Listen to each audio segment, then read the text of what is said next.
Hello everyone, welcome to ITLS Academy, Empower the Youth. Today's topic of discussion is CIP System, that is clean in place. So generally one question arises that what is CIP?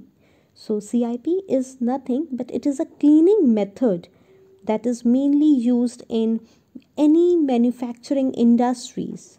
CIP can be implemented to clean vessels, interior surface of pipe, filter, process equipment and fitting system. So let's see the introduction of CIP. The importance of maintaining a hygienic process environment to ensure product quality and purity as food, dairy or beverage processors, there is where a good clean in place CIP system comes in handy.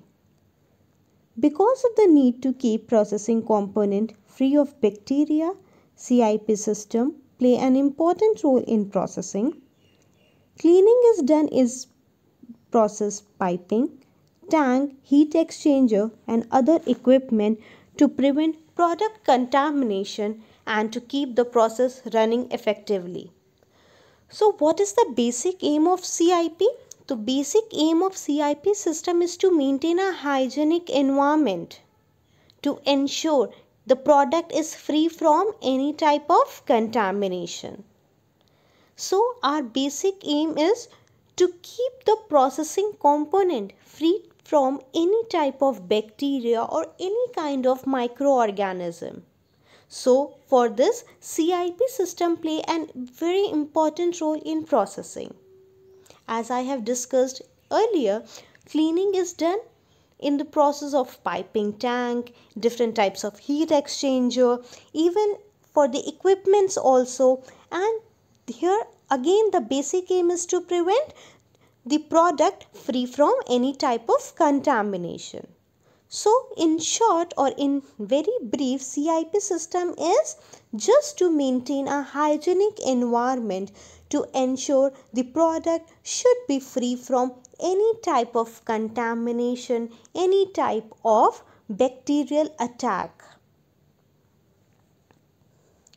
So this is the system of CIP as you can see in the slide. This is all about CIP system. Then comes, there are different types or you can say there are different steps of CIP in beverages.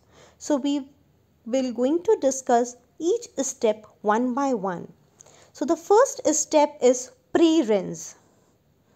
Because a well monitored and well executed pre-rinse make a rest of the wash cycle predictable and repeatable, it is critical step in CIP process. So the first step, that is Prerinse, is a very repeatable step. So it is a very critical step in CIP just to maintain a hygienic environment here. The cycle of pre-rinse are as follows as the wets the inside of the lines and tank, remove the vast majority of remaining residue, sugar are dissolved and fats are partially melted, non-chemical pressure testing of CIP flow path is provided, use potable plant water, deionized water, DI, reverse osmosis, that is RO water, or reuse the final rinse solution from the previous cleaning sequences to ensure that the pre-rinse effectively removes all solid. A turbidity sensor can be used. So here what is the basic aim? Here the basic aim is to wet the inside of the lines and tank to remove the majority of the remaining residue. So non-chemical pressure testing of CIP flow path is also provided. So here we use potable water. We are also using deionized water, as I have mentioned, that is DI. We are also using reverse osmosis. Why we are using all those things? Just to make the final product free from any type of contamination. So to ensure that the pre-rinse effectively removes, and this is our aim, this is the aim of the CIP workers, just to see that pre-rinse effectively removing all types of solids, a turbidity sensor or not. So the second step is caustic wash. Caustic washes soothes fats, allowing them to be removed more easily. So here basically caustic wash is basically here it is removing fat easily. The alkali used during the caustic wash, also known as caustic soda. So the caustic wash, the alkali that is using during the caustic wash is also known as what? Caustic soda. Sodium hydroxide or NaOH has a very high pH in concentration, and the pH concentration is between 0.5 to 2.0%. This is the pH range of caustic soda, sodium hydroxide or NaOH, and that is it has a very high pH concentration. For heavily soiled surface, concentration as high as 4% may be used. So this is the percentage that 4% concentration can be used for the heavily soiled surface. In most CIP wash cycle, caustic is used as a primarily agent.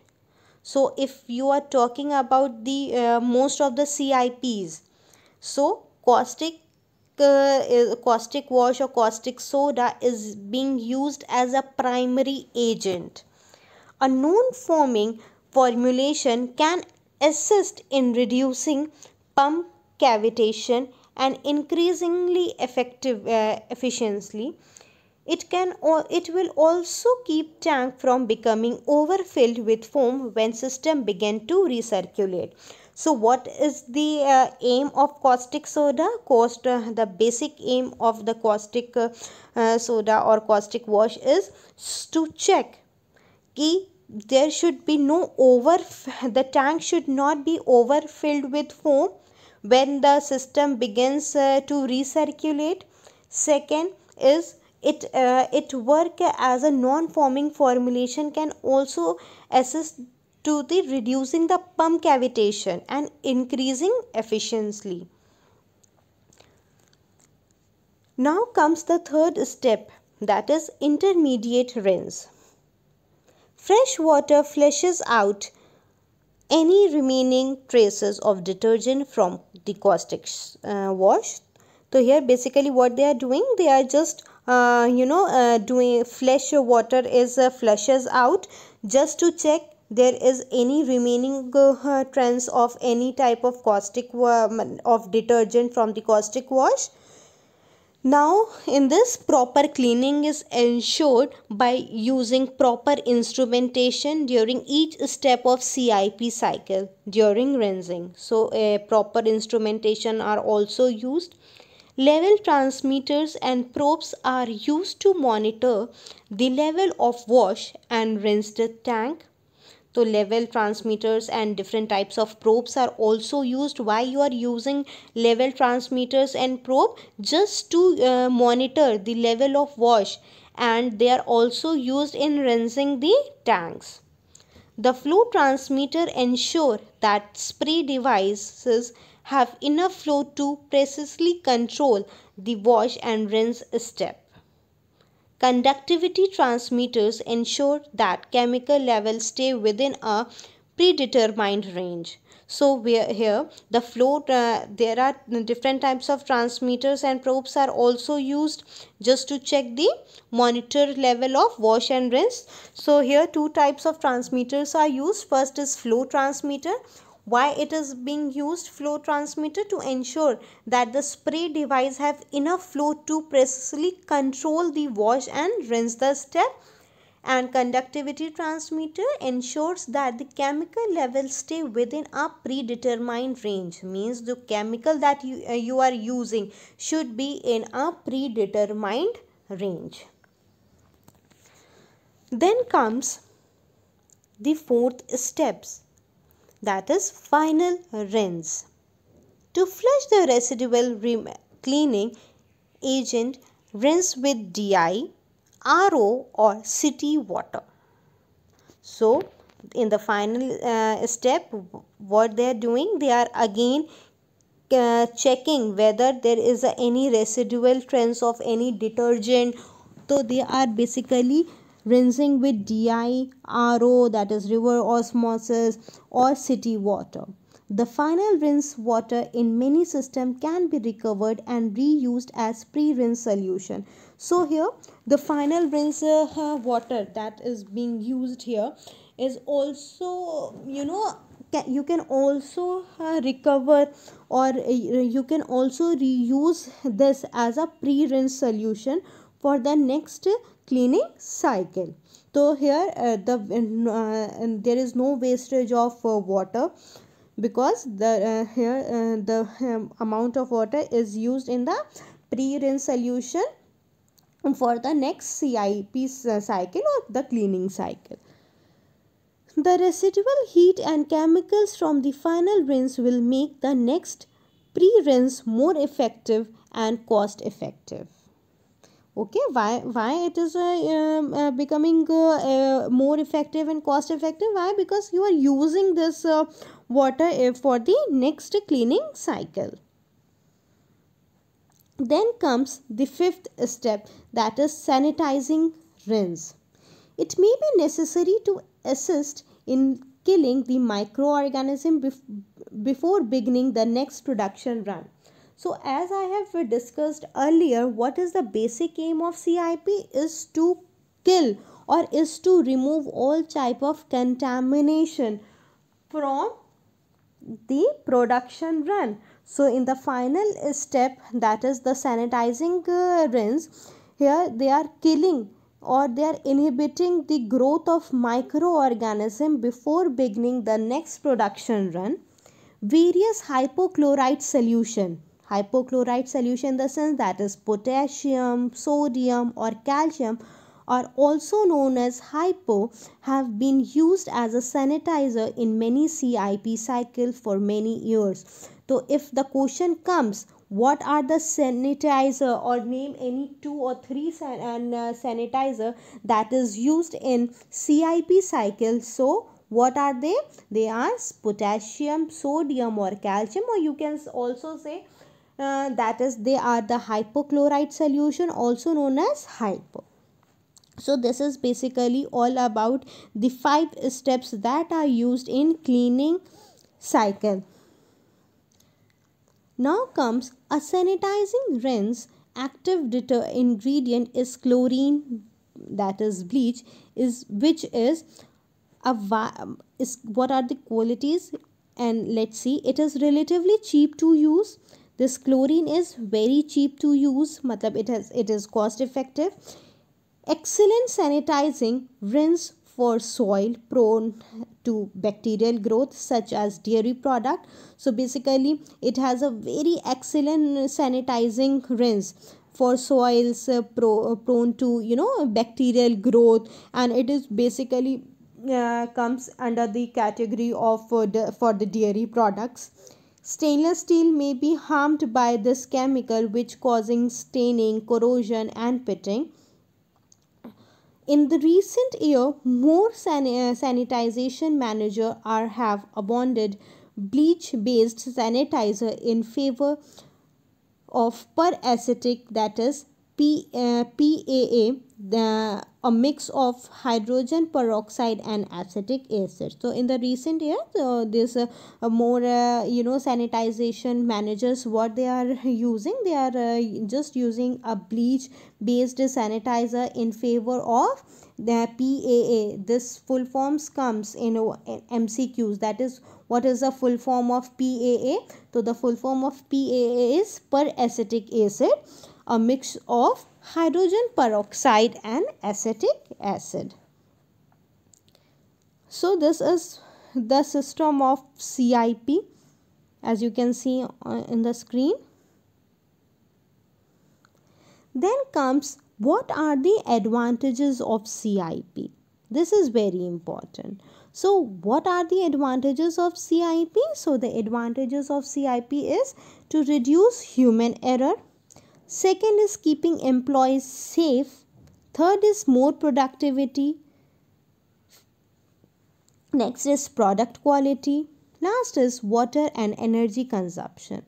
So let's see the reduce human error. Cleaning automation reduces the possibility of human error, can be contribute to unsafe product. So here what they are doing, they are just reducing the human error. If it is a possibility of any error, so CIP removes that human error. Keeps employees safe. By containing cleaning solution within a system, the system reduces the chemical exposure. So since the cleaning solution is within the system, so there is no exposure to any type of chemical. So the employees are safe. They are not exposed to different types of harmful chemical exposure. More productivity means as less time is lost to cleaning, more time is spent producing product. So as less time is invested in cleaning, so there is a more chance of production of product. Then comes the product productivity. Reliable and repeatable cleaning means consist a long lasting product quality, favor product recall, and increase brand confidence, result from less contamination.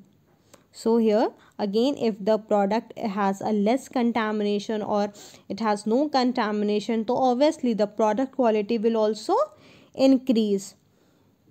Then comes water and energy consumption are reduced due to repeatable cycle control. As I have mentioned also, this last rinsing, when the final rinsing take place, the water is used for the another cycle. So here what is basically doing, they are just reducing or they are using the water and energy consumption.